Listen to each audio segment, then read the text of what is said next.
Just as I was giving props to the Washington football team for cutting loose Alex Smith, an old aging quarterback that's not part of your future, they go ahead and sign an old aging quarterback that's not good for their future. This is my Pub Sports Radio hot topic of the day.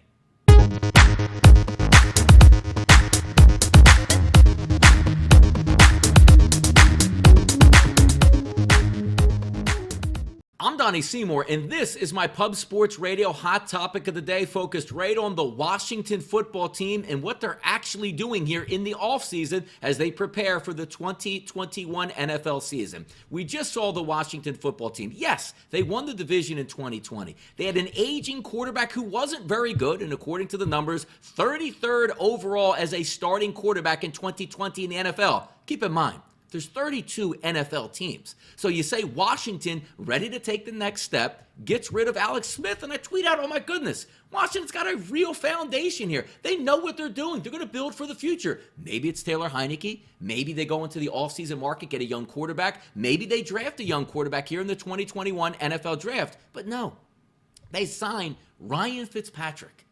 And for the Twitter, yeah, hey, woo, Fitzmagic back for Washington. I'm so excited. But if you take the fandom away, what you're actually getting from Ryan Fitzpatrick, he's going to play in his 17th NFL season. He's never been to the playoffs. He has a career passer rating of 82, middling. He's under 500. He had a nice season for the Jets in 2015 where he threw 31 touchdowns. Hasn't thrown more than 20 in a single year since. Discarded from Tampa Bay, discarded from the Miami Dolphins. The Miami Dolphins now finally have a real regime where Fitzpatrick is 4-3, and they send him to the sideline saying, hey, Ryan, you're not our future here. You never will be our future. Enjoy the sideline. Let's see if this young quarterback can take us where we need to be over the next couple years, because that's how we're going to win. So I look at the Washington football team heading into 2021, probably not going to do a lot of damage. You get Ryan Fitzpatrick for what? To win 7, to win 8, maybe 9 games?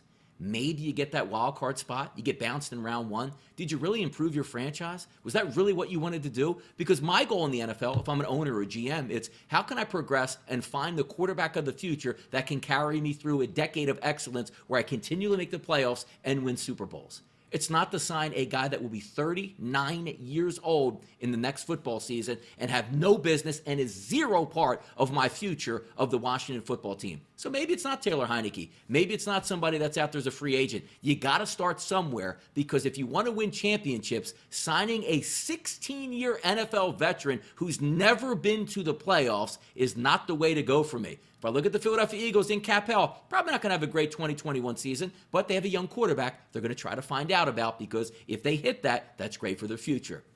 Look at the New York Giants. New coaching regime last year. See if Daniel Jones can actually progress and be a future starter in the NFL. He's young. That's the way to progress and be a championship team. Do I like Daniel Jones? Not that much. Look at the Dallas Cowboys. Spend a lot of money on Dak Prescott, but quarterback is a commodity, specifically if they're still in their prime or younger, which Dak Prescott is. So when you take a look at the quarterback situations of all the franchises in the NFC East, by far, Washington is the dumbest setup that you can have. Now, if they go into the draft and they draft a young quarterback, or they hit the free agent market and maybe a young quarterback is part of their plans that they like, or maybe it's Taylor Heineke and Ryan Fitzpatrick never starts for Washington, or maybe comes up in mop-up duty because he's a good locker room guy, that would work out well. But as of March 16th, the reading between the lines here is Ryan Fitzpatrick is their starter, and maybe Taylor Heineke can compete for that. That is absolutely ridiculous, and it's why Washington will never get out of the mud that they are stuck in here. Great! You wanted a 2020 season where the NFC East was a disaster, one of the worst of all time. And you're gunning for 8 wins this year as maybe a max, maybe 9 wins, and to do nothing in the playoffs